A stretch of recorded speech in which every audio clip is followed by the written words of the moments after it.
Guys, tayo ngayon ay maggigisa ng beef at saka leek. So, ayan po guys. Katapos po natin hatiin ng ating beef ay ating i-marinate siya with pepper, flour, sugar, at asin. And then, i-mix natin siya with our hands. I-mix siyang mabuti guys. Na-slice din po natin ang ating leek. At i-prepare din po natin ang ating bawang. Ayan.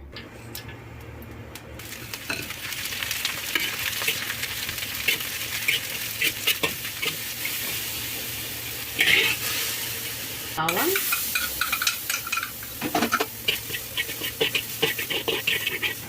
Lagay ang ating beef.